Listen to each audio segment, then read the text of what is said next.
சரியா ஆ சமையல் வேலையா? ஆமாங்க ஆமாங்க இது வரேன் ரொம்ப லேட் ஆகிடுச்சு. என்ன ஸ்பெஷல்? இன்னைக்கு பார்த்தீங்கன்னா எனக்கு செவ்வாய் கம்பெனி அதனால் பருப்பு கடைஞ்சிட்டு கத்திரிக்காய் பொரியல் பண்ணலான்னு இருக்கேங்க. ஓகே. இது வந்து மார்னிங் பிரேக்ஃபாஸ்ட் இருக்குங்க. சேமியா பண்ணிகிட்ருக்கேன். இது தம்பி வந்து கொஞ்சம் நூடுல்ஸ் கேட்டான், அவனுக்காக இது ரெடி பண்ணிகிட்ருக்கேங்க. லஞ்சு டேல பார்க்கலாங்க. இது வந்து வெயிட் லாஸ் பேக்கேஜ் ரெடி பண்ண போகிறோம். நம்ம ரெடி பண்ணிவிட்டு பார்க்கலாம். கண்டிப்பாக நிறைய பேர் வந்து அண்ணா நீங்கள் வெயிட் லாஸ் பண்ணுறீங்களா, அந்த பவுட்ரு எப்படின்னு சொல்லுங்கன்னு கேட்டிருக்கீங்க. இது எல்லாமே இருக்குது பாருங்கள். பார்லி, புல், மிளகு, சீரகம், கருப்பு கவனி. ஓகே, தனியாக வீடியோ பார்க்கலாம். கண்டிப்பாக பார்க்கலாம். சாப்பாடு ஆல்ரெடி 2 வடிச்சிட்டேங்க.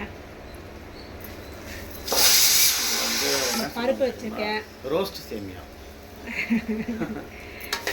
டாமினோஸ்லேயே வந்து ரோஸ்டட் கேட்டால் கொடுப்பாங்க.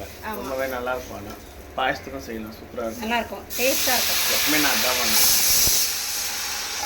ஓகே ஃப்ரெண்ட்ஸ், சமையல் முடிச்சு சமையல் வீட்டில் பார்க்கலாம். கண்டிப்பாக பார்க்கலாம்.